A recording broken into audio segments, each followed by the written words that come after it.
Good morning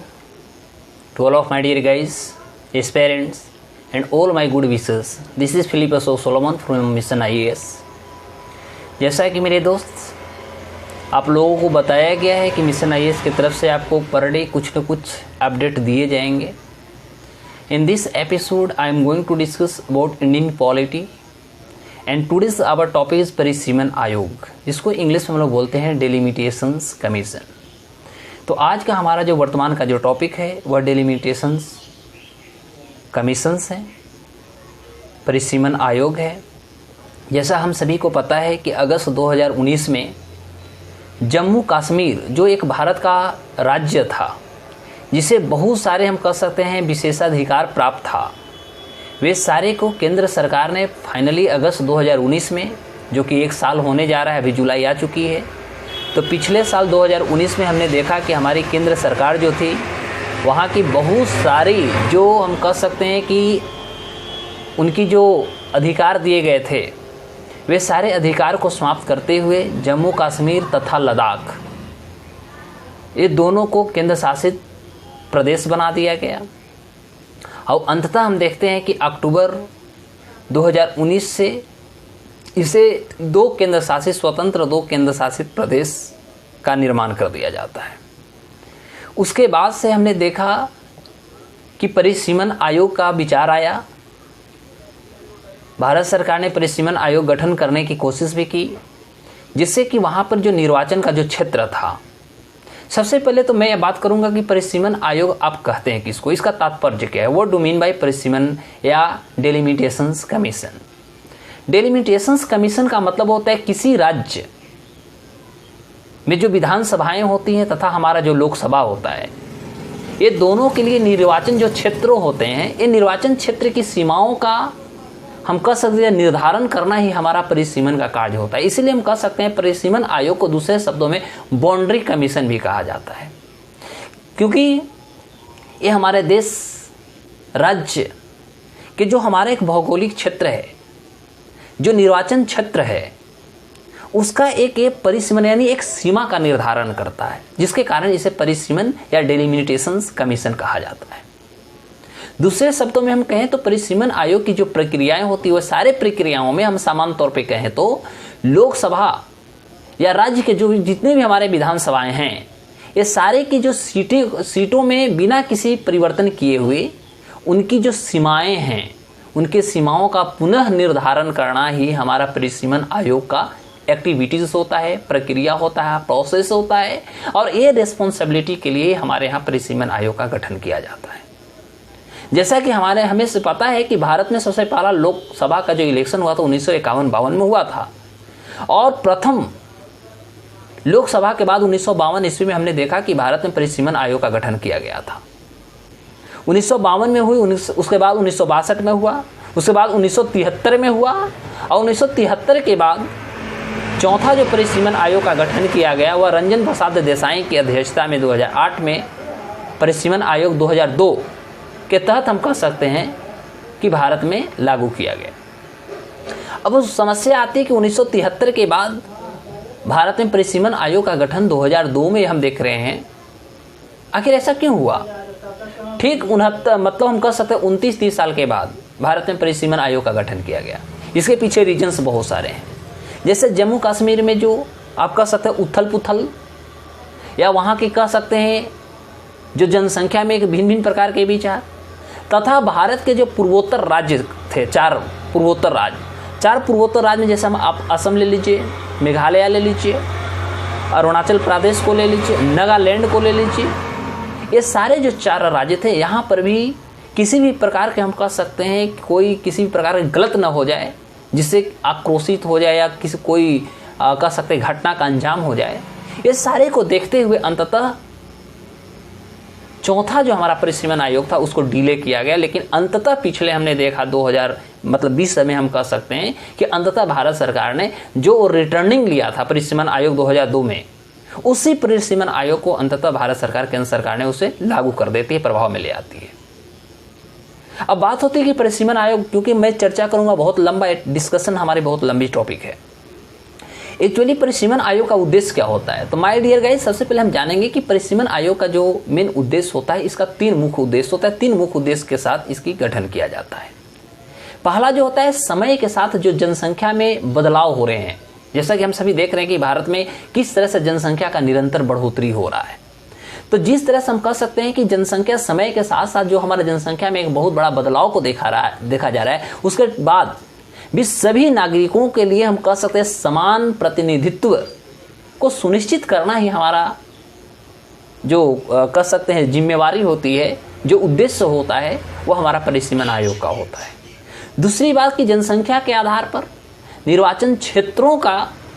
हम कह सकते हैं उचित विभाजन करना, जिससे कि प्रत्येक वर्ग के जो जनता है, प्रत्येक वर्ग, प्रत्येक कम्युनिटी के जितने भी जनसंख्या है, नागरिक हैं, वे सारे को प्रतिनिधित्व करने का एक समान अवसर प्रदान किया जा सके। और तीसरी महत्वपूर्ण बात यह होती है कि जितने भी अनुसूचित वर्ग के लोग हैं, schedule caste and schedule tribe के जितने भी लोग हैं, वे लोगों के हितों की रक्षा करने के लिए उनकी जो भी आरक्षित सीट है उसका निर्धारण भी करना, उसका कह सकते हैं रिजर्व रखना, उसमें किसी प्रकार का छेड़छाड़ ना करना, ये सारे के सारे जो उद्देश्य हैं, ये सारे के सारे जो कर्तव्य हैं, ये सारे का कर्तव्य हमारा परिसीमन आयोग के अंतर्गत किया जाता है। और ये सारे कार्यों के लिए हम कह सकते हैं कि परिसीमन आयोग मुख्य रूप से हमारा जिम्मेवार होता है।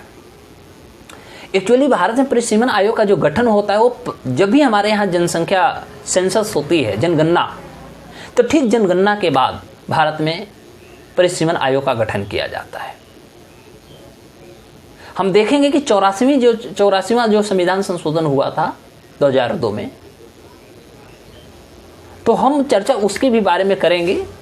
जम्मू कश्मीर के बारे में भी चर्चा करेंगे। लेकिन उससे पहले हम समझेंगे परिसीमन आयोग को भी हमने बताया कि परिसीमन आयोग जो होता है, परिसीमन आयोग को बाउंड्री कमीशन भी कहा जाता है, क्योंकि हमारे देश के राज्यों का, विधानसभाओं का, लोकसभा का ये जो निर्वाचन क्षेत्र होता है, इसका ये परिसीमन करता है, यानी उसका सीमा का ये निर्धारण करता है, जिसके कारण इसे बाउंड्री कमीशन भी कहा जाता है। ये पॉइंट भी आप याद रखिएगा। दूसरी महत्वपूर्ण बात होती है कि प्रत्येक जनगणना के बाद भारत की संसद के द्वारा संविधान के अनुच्छेद जो 82 होता है, 82 जो होता है, उसके तहत एक परिसीमन आयोग का गठन किया जाता है और परिसीमन लागू किया जाता है। एक्चुअली परिसीमन जो अधिनियम होती है, इसको लागू होने के बाद राष्ट्रपति के द्वारा परिसीमन आयोग का नियुक्ति भी किया जाता है। और हम कह सकते हैं कि और यह जो संस्था, यानी जो परिसीमन आयोग जो एक संस्था है, जो आप कह सकते हैं कि जो निकाय है, ये निर्वाचन आयोग के साथ कह सकते हैं कंधा से कंधा मिल करके ये कार्य को करती है और कार्य को करने में समर्थ होती है। और इसे जो भी इसको टास्क दिया जाता है, टास्क को भली भांति पूरा करने में समर्थ होता है। तीसरी महत्वपूर्ण यदि हम बात करते हैं तो इनकी जो हमारा स्ट्रक्चरल होता है, जो फॉर्मेशन ऑफ द डेलिमिटेशन जो कमीशन होता है, परिसीमन आयोग की जो संरचना होती है, इस संरचना में सबसे पहले आप याद रखिएगा कि जो इसके अध्यक्ष पद पर होते हैं, चेयरपर्सन जो इसके होते हैं, वह सुप्रीम कोर्ट के कोई भी रिटायर्ड जज को ये पोस्ट सबसे पहले दिया जाता है। और इसके अतिरिक्त हम यदि कहें तो इसके अतिरिक्त अन्य सदस्य भी हो जाते हैं। जैसे आप कह सकते हैं मुख्य निर्वाचन आयुक्त, या मुख्य निर्वाचन आयुक्त के द्वारा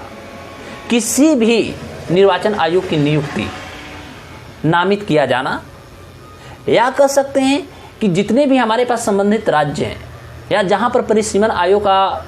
मुख्य रूप से जिस कार्य के लिए, जिस लोकसभा या विधानसभा के क्षेत्रों का निर्धारण करने के लिए, निर्वाचन क्षेत्रों का निर्धारण करने के लिए जहां पर इसकी गठन की जाती है, वो संबंधित राज्यों के निर्वाचन आयुक्त इसमें होते हैं। और साथ ही साथ इसका सहयोगी दल कह सकते हैं या सहयोगी सदस्य के रूप में भी इसके बहुत सारे सदस्य होते हैं।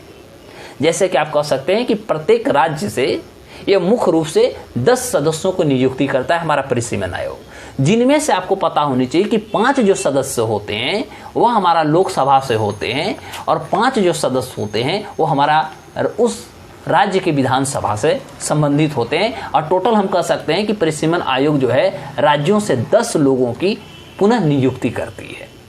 अब इसके पीछे रीजंस क्या है? इसके पीछे रीजंस ये हैं कि जिससे कि वो अपने कार्यों को भली भांति करने में समर्थ हो सके, जिसके कारण परिसीमन आयोग जो है कह सकते हैं अतिरिक्त सहायता के रूप में, एसोसिएट मेंबर्स के रूप में वो 10 मेंबरों को सहयोग के रूप में लेता है। इसके अलावे भी आप जाने कि यदि इसके अलावे भी यदि परिसीमन आयोग की आवश्यकता पड़ती है, उसको लगता है कि नहीं और हमारे पास कुछ मेंबर्स होना चाहिए, तो ऐसी परिस्थिति में भिन्न भिन्न हमारे देश के जो अधिकारी हैं, ऑफिसर्स हैं, ब्यूरोक्रेट्स हैं, उनको भी परिसीमन आयोग अपनी कह सकते हैं मेंबरशिप में उनको ऐड कर लेती है, जोड़ लेती है। जैसे जो हमारे देश के कह सकते हैं रजिस्ट्रार जनरल या सेंसस कमिश्नर ऑफ जो इंडिया होते हैं, उनको भी इसमें लाया जाता है।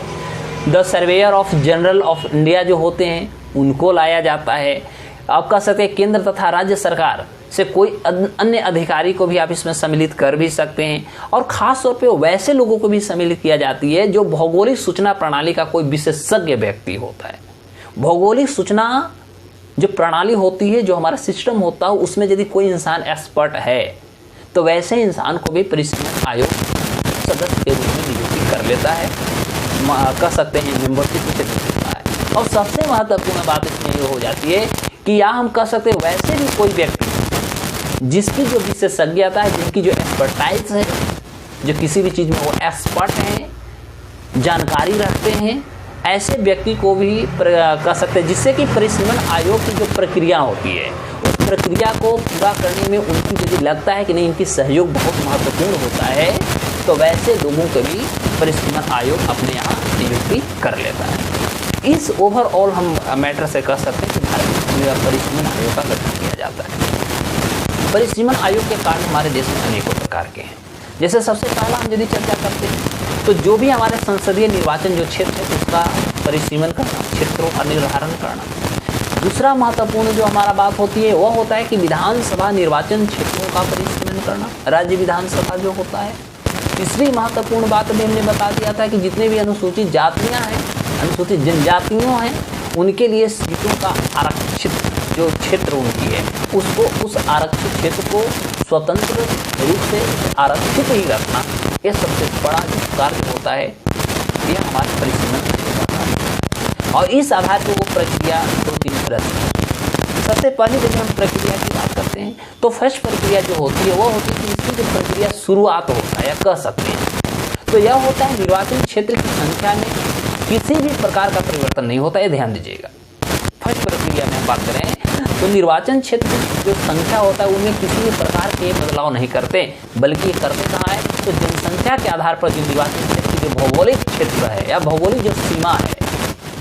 उनमें इनके द्वारा बदलाव किया जाता है। दूसरी प्रक्रिया की यदि हम चर्चा करें तो जो भी हमारा नया कह सकते जनगणना होता है, जो हमारा अंतिम जनगणना बनाया जाता है, उसके आंकड़ों के आधार पर इसको माना जाता है। उस आंकड़ों लास्ट आंकड़ा के आधार पर यानी लास्ट डेटा एनालिसिस के आधार पर नया परिसीमन आयोग का गठन करती है और वो उसी पे वो कार्य करती है, जस्टिफिकेशन करती है या कह सकते हैं इवेल्युएट करती है। इसके पास शक्तियाँ अनेक होती है। यदि हम बात करते हैं इसकी पावर के क्षेत्र में, यदि हम बात करते हैं इसकी अथॉरिटी के क्षेत्र में, तो सच्चाई ये है कि परिसीमन आयोग के कार्य जो हैं, शक्ति जो है, अथॉरिटी जो है अत्यधिक है। जैसे आप कह सकते हैं सबसे पहला जो हमारा परिसीमन आयोग होता है यह हमारा एक स्वतंत्र निकाय है, यानी कह सकते हैं यह एक इंडिपेंडेंट बॉडी है। और इंडिपेंडेंट बॉडी होने के कारण भारत के जो हमारा संविधान है, भारतीय संविधान के तहत इनको जितनी भी प्रकार के शक्ति प्रदान किए जाते हैं वे सारे शक्तियों का ये संविधान के अंदर, संविधान के तहत रह करके वे सारे कह सकते हैं शक्तियों का ये एक्सरसाइज करता है, उसका उपयोग करता है। दूसरा महत्वपूर्ण बात है कि इसका जो आदेश होता है वह राष्ट्रपति के द्वारा जो भी कह सकते हैं जो शेड्यूल जो डेट प्रदान कर दी जाती है उस दिन से लागू हो जाता है। सबसे महत्वपूर्ण दूसरी बात होती है कि ये जो भी इनके जो आदेश दिए जाते हैं, ऑर्डर दिए जाते हैं, यदि राष्ट्रपति ने कहा कि नहीं भैया आपको 1 जुलाई से इस चीज़ों को आपको इफेक्ट में आ जाना चाहिए, मतलब 1 जुलाई से वो इफेक्ट में आ गया, वो प्रभाव में आ गया। दूसरा पॉइंट। तीसरा महत्वपूर्ण होता है कि इसका जो आदेश दिया होता है, इस आदेश को एक कानून का रूप माना जाता है। जिस तरह से हमारे देश में भिन्न भिन्न प्रकार के कानून को माने जाते हैं, भिन्न भिन्न प्रकार के हमारे यहाँ कानून को फॉलो किए जाते हैं, उसी आधार पर इनके कानून को भी भारत में लागू किया जाता है। और इन आदेशों को किसी भी प्रकार, सबसे महत्वपूर्ण यही बात होता है कि इनके दिए हुए जो भी ऑर्डर होते हैं, इनके दिए हुए जितने भी कमांड होते हैं, उसको हम भारत के किसी भी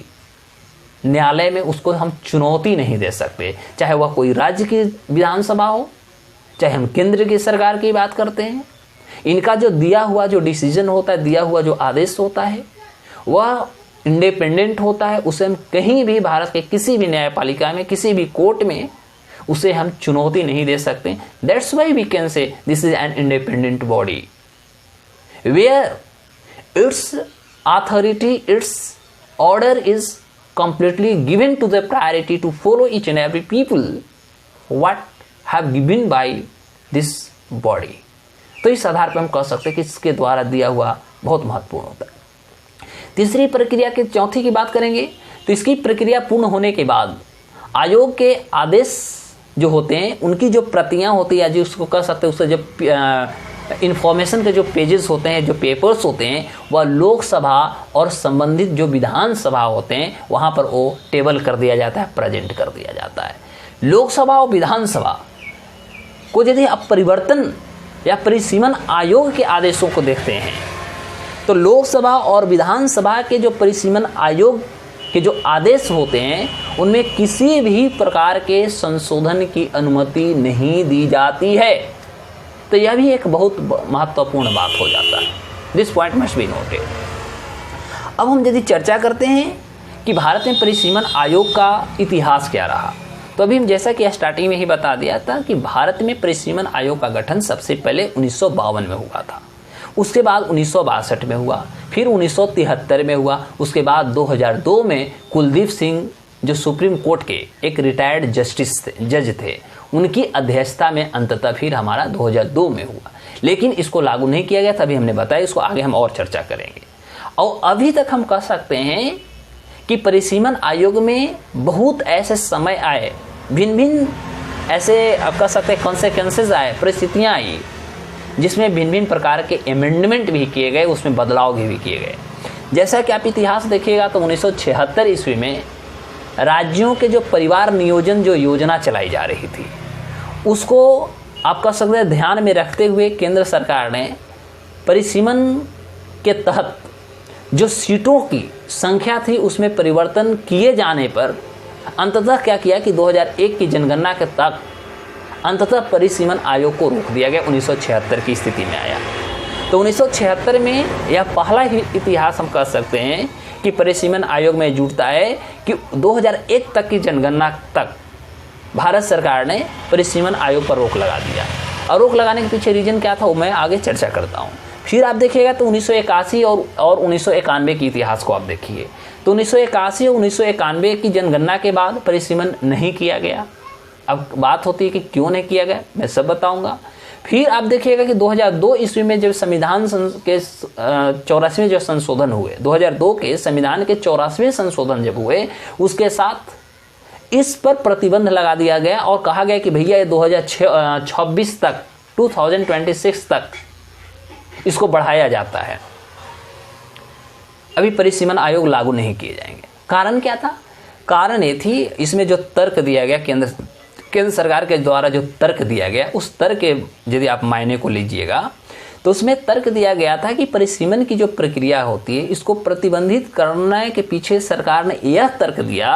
कि 2026 तक जनरली यदि देखा जाए तो सभी राज्यों में जो जनसंख्या का वृद्धि जो है का उसका औसत जो है वह लगभग पूरा कर लिया जाएगा। यानी हर राज्यों की यदि हम बात करते हैं तो हर राज्यों की जो जनसंख्या है वह लगभग बराबर हो जाएगा, जिससे कि जो निर्वाचन क्षेत्रों का जो हम कह सकते हैं कि जो परिसीमन की जाती है उसको मुख्य रूप से इसको लागू करने में सरकार जो है समर्थ हो जाएगी। इस तरह के रीजन वो आपने देखा भी होगा कि 2026 तक हमारा चाहे लोकसभा हो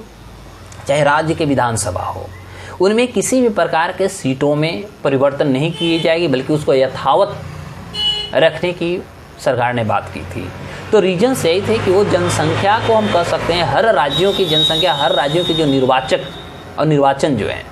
उसको सरकार के ऐसा अनुमान था कि इसको एक सही रेशियो में एक इक्वलाइजेशन करने की कोशिश किया जाएगा। तो ये सारे जो तर्क थे, तर्क के आधार पर ऐसा हुआ। अब हम बात करते हैं वर्तमान की जो हमारा करंट जो सिनेरियो है, वर्तमान के जो परिदृश्य हैं परिसीमन आयोग की, उसकी हम चर्चा करेंगे। तो जैसा कि अभी हमने बताया कि भारत के संविधान के अनुच्छेद 82 के अनुसार प्रत्येक जनगणना के बाद, जनगणना हमारे यहाँ 10 साल पे होती है, तो प्रत्येक जनगणना के बाद जो भी ताज़ा हमारा जनसंख्या का जो डेटा होगा, आंकड़ा होगा, उसी को देखते हुए और उसी के अनुसार आप कह सकते हैं कि लोकसभा और विधानसभाओं के जो निर्वाचन क्षेत्र होंगे उसका परिसीमन तय किया जाएगा। ये परिसीमन आयोग का कॉन्सेप्ट रहा। दूसरी बात हम बात करते हैं, यदि इसकी वर्तमान परिदृश्य की हम चर्चा करें तो जिस तरह से भी हमने स्टार्टिंग में बताया था कि केंद्र सरकार ने केंद्र शासित प्रदेश जैसा कि हमारा जम्मू कश्मीर, आपको ये भी पता होनी चाहिए कि भारत में यह पहला इतिहास रहा है कि कोई राज्य को केंद्र शासित प्रदेश बनाएगा। इससे पहले जितने भी बने वे पहले केंद्र शासित प्रदेश से, उसके बाद वो राज्य बने। लेकिन यह पहले हमारे देश के इतिहास रहा कि एक राज्य को केंद्र शासित प्रदेश बनाया गया, जो जम्मू कश्मीर तथा लद्दाख बना। This point must be noted. तो इस आधार पर आप देखिएगा कि केंद्र सरकार ने केंद्र शासित प्रदेश जम्मू कश्मीर और लद्दाख के साथ साथ हमने बताया था कि पूर्वोत्तर के 4 राज्य थे,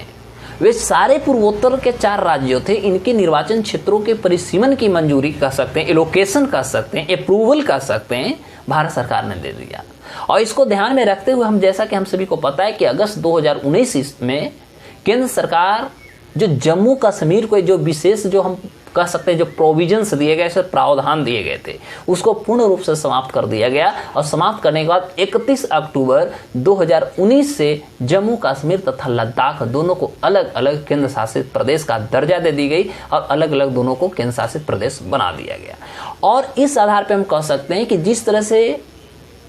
370 धारा जम्मू कश्मीर को एक विशेष प्रावधान के रूप में जो दिया गया था, उसको समाप्त कर दी गई। और समाप्त करने के बाद जो एक केंद्र शासित प्रदेश, जो यूनियन टेरिटरीज का जो एक दर्जा होता है, जो उनकी जो उपलब्धि होती है, जो उनकी एक कह सकते हैं जिम्मेवारी होती है, और जो केंद्र सरकार के भी उसके लिए जो एक प्रोविजंस होता है, वे सारे के सारे चीज़ों को 31 अक्टूबर 2019 को अंततः भारत सरकार ने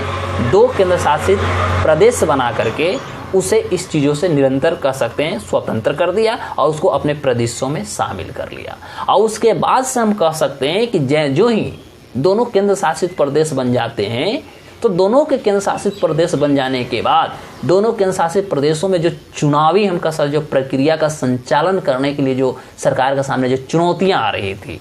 उसको लेकर के उन्होंने नया निर्वाचन क्षेत्रों का निर्माण कर सकते हैं और उनकी जो सीमा का जो निर्धारण होता है, इसको करने के लिए सरकार ने परिसीमन का गठन करने की बात किया कि परिसीमन आयोग वहां जाएगी, जांच करेगी, क्षेत्रों का बंटवारा करेगी, निर्वाचन क्षेत्र जो होगा वहां पर वो निर्धारित करेगी। ये हमारी केंद्र सरकार की कह सकते हैं उद्देश्य था। यदि मुख्य बात की बात चर्चा करते हैं तो वर्तमान की जो हमने परिदृश्य देखा, तो उस तरह से हम कह सकते हैं कि जो हमारे 2 केंद्र शासित प्रदेश बने, जम्मू कश्मीर और लद्दाख, और इसके साथ साथ हमने बताया कि जो 4 के हमारे पूर्वोत्तर राज्य बने, जैसे हमारा असम था, अरुणाचल प्रदेश, मणिपुर तथा नागालैंड था, ये सारे में जो निर्वाचन क्षेत्र थे, ये सारे के निर्वाचन क्षेत्रों के परिसीमन के लिए परिसीमन आयोग का सरकार ने अंततः गठन करने का विचार लेके आगे आती है। और इस आधार पर हम कह सकते हैं कि सुप्रीम कोर्ट के रिटायर्ड जज रंजन प्रकाश देसाई को इस परिसीमन आयोग की अध्यक्ष नियुक्त किया जाता है। और साथ ही साथ कह सकते हैं, और जो इनको अध्यक्ष नियुक्त की गए, अभी इसमें आप थोड़ा क्लैरिफाई हम नहीं कर सकते, क्योंकि इस पे या तो 2021 तक रहेंगे या सरकार के अगले आदेश तक बने रहेंगे। जो भी सरकार के आदेश आएगा तब तक वो इस पद पर, इस अध्यक्षता पद पर वो बने रहेंगे। ये चीज़ को याद रखिएगा। और उस आधार पर हम कह सकते हैं कि ऐसी परिस्थिति में आगामी तक उनको हमने बताया कि वो बने रहेंगे। और इस आधार पर आप देखिएगा कि जो चुनाव आयुक्त के साथ साथ हम कह सकते हैं जम्मू कश्मीर तथा लद्दाख तथा भारत के पूर्वोत्तर 4 राज्य, ये सारे के जो चुनाव आयुक्त होंगे, इस आयोग के वे सारे के सारे पदेन हम कह सकते हैं एक्स ऑफिसियो कह सकते हैं सदस्य के रूप में वो सारे को नामित किया गया है। यदि आप ऐतिहासिक बैकग्राउंड में जाइएगा जम्मू कश्मीर का, तो आपको देखने को मिलेगा कि परिसीमन आयोग जम्मू कश्मीर जो पुनर्गठन राज्य अधिनियम का जम्मू कश्मीर पुनर्गठन कानून 2019 जो हुआ, उसके आप प्रोविजंस के तहत आप देखिएगा कि परिसीमन आयोग का गठन किया गया। तो ये आपसे एग्जाम में पूछ भी सकता है कि परिसीमन आयोग जम्मू कश्मीर में किस एक्ट के तहत हुआ, तो आप कह सकते हैं पुनर्गठन कानून 2019 के तहत वहाँ पर गठन किया गया। अब इसकी आप बैकग्राउंड में यदि आप जाना चाहेंगे, इसका ऐतिहासिक बैकग्राउंड में, जम्मू कश्मीर के बैकग्राउंड में जाना चाहेंगे, तो इसमें आपको बहुत सारी चीज़ों को जानना बहुत ज़रूरी है। जैसा कि हम कह सकते हैं कि यदि जम्मू कश्मीर पुनर्गठन कानून के आप देखिएगा तो जम्मू कश्मीर पुनर्गठन कानून 2019 के धारा 60 यानी 60 के तहत परिसीमन के बाद जम्मू कश्मीर जो केंद्र शासित प्रदेश बना, उनमें जो विधानसभा की सीटों की जो संख्या है वह पहले 107 था, लेकिन जो ही वो केंद्र शासित प्रदेश बन जाती है उसके बाद उसकी सीटों में एक बहुत बड़ा बढ़ोतरी को देखा गया। 107 से उसको 114 करने की प्रावधान सरकार ने लाया। ये पॉइंट मस्ट बी नोटेड। तो ये हुआ जम्मू कश्मीर पुनर्गठन कानून 2019 की धारा 60 के अनुसार परिसीमन आयोग ने जम्मू कश्मीर जो केंद्र शासित प्रदेश हो उसमें विधानसभा की सीटों की संख्या 107 से लेकर के 114 बढ़ाने का उन्होंने प्रोविजन सरकार को दिया, रिकमेंडेशन दिया। दूसरा महत्वपूर्ण बात हो जाता है कि विभाजन से यदि आप पहले देखते हैं तो जम्मू कश्मीर जो एक राज्य था, तो जम्मू कश्मीर राज्य की जो विधानसभा थी उनमें हम देखा कि 111 ही सीट था, और उन 111 सीट में से 24 जो सीट था वह POK यानी पाकिस्तान ऑक्यूपाइड कश्मीर में पड़ता था। 111 सीट में से 24 जो सीट था वो पाकिस्तान ऑक्यूपाइड कश्मीर पड़ता था। जम्मू कश्मीर यानी कह सकते हैं पाकिस्तान अधिकृत जो क्षेत्र थी उसमें हमारा 24 को सीट चला जाता था, और शेष जो हमारे पास अब 87 सीट बचे, 87 जो सीट बचा, 87 सीट में से 46 जो सीट था यानी 46 जो सीट था वो कश्मीर घाटी में चला गया। उसके बाद आप देखिएगा कि जो 34 को सीट हुआ वह जम्मू कश्मीर में चला गया, और मात्र 4 ही ऐसा सीट था जो हमारा लद्दाख को मिलता था। तो ये हमारा बैकग्राउंड रहा। अब इस स्थिति को आप यदि आप देखने की कोशिश करिएगा तो आपको स्पष्ट हो जाएगा कि लद्दाख के जब जम्मू कश्मीर से अलग एक केंद्र शासित प्रदेश बनाया गया, तो बनाने के बाद जो मौजूदा जो हम कह सकते हैं जो केंद्र शासित प्रदेशों में जो 83 जो विधानसभा सीट थे बस वही बच के रह गए, और ऐसे बचे और जिन पर अभी चुनाव होना बाकी रह गई। तो ये हम प्रक्रिया को ला सकते हैं। थर्ड पोजीशन हम कह सकते हैं जो पाकिस्तान ऑक्यूपाइड जो कश्मीर है, पाकिस्तान अधिकृत जो हमारा क्षेत्र है, उसकी जो 24 सीट है वो 24 सीटों को यदि मिला करके देखा जाए तो वर्तमान में जम्मू कश्मीर विधानसभा में कुल जो सीट है वह 107 हुए, जो परिसीमन के बाद इसको बढ़ा करके भी हमने बताया कि 114 करने का प्रावधान लाया गया। और पाकिस्तान ऑक्यूपाइड कश्मीर को यदि हम छोड़ देते हैं तो छोड़ करके आप देखिएगा तो जम्मू कश्मीर विधानसभा में कुल जो हमारा सीट होगा वह बढ़कर 83 से 90 हो जाएगा, मतलब 83 से बढ़कर वो कितना हो जाएगा, 90 हो जाएगा। और जम्मू कश्मीर में आपको ऐतिहासिक थोड़ा सा पता हो जानी चाहिए कि इससे पहले यदि हम बात करते हैं तो जम्मू कश्मीर में इससे पहले या अंतिम आप कह सकते हैं परिसीमन का जो गठन हुआ था वह 1995 में हुआ, 1995 में हुई थी। ये हमारा हिस्ट्री रहा। नेक्स्ट पॉइंट यदि हम बात करते हैं तो इस आधार पर आप कह सकते हैं कि जो भी राज्य पुनर्गठन के बाद, चाहे वो जम्मू कश्मीर, तो जम्मू कश्मीर जो लोकसभा की जो 5 सीटें हैं और लद्दाख में मात्र 1 सीट ही बच जाएंगे। एक चीज़ आप पॉइंट मशहूर होगी। तो आफ्टर पुनर्गठन आयोग और आफ्टर हम कह सकते हैं कि राज्य पुनर्गठन आयोग के बाद जम्मू कश्मीर और लद्दाख, तो जम्मू कश्मीर में एज ए केंद्र शासित प्रदेश हम बात करते हैं तो यहाँ पर लोकसभा की सीट अब मात्र 5 रह गए और लद्दाख में मात्र सीट 1 रह गए। यानी ओवरऑल यदि हम बात करें तो दोनों जो हमारा केंद्र शासित प्रदेश है वहाँ पर लोकसभा की सीट 5 और 1 6 टोटल हो गया। Is it okay? अब हमारे पास जो पूर्वोत्तर राज्य हैं, अब ये 4 पूर्वोत्तर राज्य के भी कुछ हमारे पास रिकमेंडेशन होना चाहिए। तो उस आधार पे आप देखिएगा कि देश में यदि हम पिछली बात कर रहे हैं तो देश में यदि आप लास्ट टाइम देखिएगा तो लास्ट टाइम 2008 ईस्वी में परिसीमन आयोग का गठन परिसीमन अधिनियम 2002 के तहत निर्वाचन क्षेत्रों की जो सीमाएं होती है वे सारे सीमाओं को पुनर्निर्धारण करने के लिए इसको किया गया था 2008 में परिसीमन अधिनियम 2002 के तहत। पॉइंट क्लियर हो गया होगा लेकिन हम कह सकते हैं कि जिस तरह से असम हुआ, अरुणाचल प्रदेश हुए, मेघालय, मणिपुर हुए और हमारा नागालैंड हुआ, ये जो चारों हमारे पूर्वोत्तर राज्य हैं, सॉरी लगता है मैंने मेघालय बोल दिया, सॉरी गलती हो गई, ठीक है, फिर से याद कर लीजिएगा, असम, मणिपुर, अरुणाचल प्रदेश और नागालैंड, ये हमारे पूर्वोत्तर के 4 राज्य हैं। ये चारों राज्यों में अशांति थी, बहुत सारे कारण थे, राजनीतिक हो सकते हैं, सामाजिक हो सकते हैं, आर्थिक हो सकते हैं। तो सामाजिक जो सौहार्द था वे सौहार्द बिगड़ न जाए, इस परिस्थिति को देखते हुए, सौहार्द को बचाते हुए सरकार ने अंततः 2008 ईस्वी में परिसीमन आयोग का गठन नहीं किया था। लेकिन हमने देखा कि 28 फरवरी 2020 ईस्वी को जो केंद्र सरकार 2008 में ये चारों पूर्वोत्तर राज्य असम, मिजोरम, अरुणाचल प्रदेश तथा नागालैंड, ये जो पूर्वोत्तर चारों राज्यों में जो परिसीमन को जो स्थगित कर दिया था, अंततः 28 फरवरी 2020 ईस्वी को उन्हें उस नोटिस को कह सकते हैं रद्द कर देता है। और रद्द करने के बाद भारत सरकार आदेश देती है, और उस आदेश के बाद हम कह सकते हैं अब इन चारों राज्यों में नया परिसीमन आयोग अधिनियम 2002 के ही तहत परिसीमन आयोग का गठन कर दिया जाता है। और अब जो परिसीमन आयोग का जो कार्य है, सीमा का निर्धारण, निर्वाचन क्षेत्रों का निर्धारण, ये सारी एक्टिविटीज़ को अब परिसीमन आयोग अधिनियम 2002 के तहत वे सारे चारों पूर्वोत्तर के राज्यों में भी किए जाएंगे। तो इस तरह से हमारा जो खास तौर पे हम कह सकते हैं कि जो परिसीमन आयोग का जो हमारा मुख्य कार्य रहा, उस कार्यों को हम आपके सामने मुख्य रूप से इसको समक्ष आपके सामने रख दिया।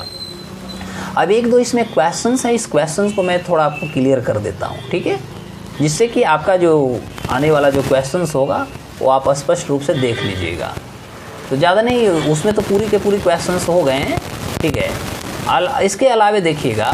कि जो अभी का क्वेश्चन मिल चुकी है। तो जैसा कि यदि हम परिसीमन आयोग यदि हम देखते हैं कि 28 फरवरी जो 2020 को किया गया, हमने देखा था कि 2002 में परिसीमन आयोग यानी 1973 के बाद 2002 में हमने देखा कि लगभग 29-30 साल के बाद परिसीमन आयोग का गठन करने की बात चल रही थी। लेकिन आपको पता होना चाहिए कि जो हमारा 84वां संविधान संशोधन थी जो 2002 में हुआ था, इसके अनुसार हमने देखा कि 2026 ईस्वी तक जनगणना के आंकड़ा जो जारी होने वाले होंगे, तक लोकसभा की परिसीमन जो थी वर्ष 1971 की जो जनगणना था उसी के आधार पर उसको मान लिया गया था। तो एक क्वेश्चन आपको आ सकती है कि 2026 तक जो हमारा लोकसभा तथा राज्य के विधानसभा में किसी भी प्रकार का सीटों में जो परिवर्तन नहीं हुआ, उसको जो हम यथावत कर सकते जो बनाया गया, तो ये कौन सी जनगणना के तहत बनाया गया था? तो इसमें याद रखेंगे 1971 के जो हमारा जनगणना हुआ था उसके तहत इसको बनाए रखा गया, इसको कह सकते हैं यथावत रखा गया कि जो अभी 1971 की जो जनगणना है उसी के तहत हमें आगे भी इस प्रावधान को मानना होगा। दूसरा पॉइंट होता है कि सारे जो राज्य की विधानसभा क्षेत्र हैं, ये सारे विधानसभा क्षेत्रों की जो परिसीमन थी उसे वर्ष 2001 की जनगणना के आधार पर भी किया जाएगा। इस तरह के सरकार का जो था हम कह सकते हैं रिकमेंडेशन थी। और इस परिस्थिति में जब देखिएगा तो इस आयोग ने जब कुलदीप सिंह की अध्यक्षता में जब हमारा चौथा परिसीमन आयोग का जब गठन किया गया, तो आयोग ने अपना सुझाव जो थी वो खास तौर पे 2007 ईस्वी में उस समय की केंद्र सरकार को उन्होंने दे दिया था कि परिसीमन आयोग को लागू किया जाए, परिसीमन आयोग को प्रभाव में लाया जाए। लेकिन उस समय की सरकार ने इसे लागू नहीं कर पाया, प्रभाव में नहीं लाया। कारण हमने आपको बता दिया कारण क्या थे, सौहार्द न बिगड़े, सामाजिक स्थिति कहीं ना कहीं खराब न हो जाए, एक कारण थी। दूसरी महत्वपूर्ण बात होती है कि उस आधार पर हम कह सकते हैं कि अंततः फिर क्या हुआ कि 2008 ईस्वी में उच्चतम न्यायालय जो हमारा सर्वोत्तम जो न्यायालय है, सर्वोत्तम न्यायालय ने उसमें अपना एक कह सकते हैं हस्तक्षेप किया। और हस्तक्षेप करने के बाद 2008 ईस्वी में हम देखते हैं कि cabinet committee on political affairs ने परिसीमन आयोग की सिफारिश करने की उन्होंने मंजूरी दे दिया था। और इस आधार पे हम कह सकते हैं कि भारत में अंततः जो अभी हम देख रहे हैं कि परिसीमन आयोग का गठन किया गया, यह हमारा cabinet committee on political affairs की मंजूरी देने के बाद फाइनली भारत में परिसीमन आयोग का गठन किया गया है। तो today I have discuss all about the delimitations commissions of India, what's the issues, what's the criteria and the responsibility of the delimitations commission, and which types of criteria must be fulfilled, and what was the background, or what was the historical background of the delimitations commission. I have discussed each and everything. My dear guys, as per the promise of Mission IAS, as I made understand, because being the a member of the family of the Mission IAS. We all are obliged to follow. We all are indebted to you to provide each and every part of the knowledgeable concept which can boost your knowledge and will be helpful for your examination. तो इसी के साथ आज का जो episode है परिसीमन आयोग मैं समाप्त करता हूँ। अगला लेक्चर फिर मैं भारतीय अर्थव्यवस्था के लेकर के कोई और इंडस्ट्री के साथ आपके सामने उपस्थित होता हूँ। तब तक के लिए नमस्कार, बाय बाय, जय हिंद।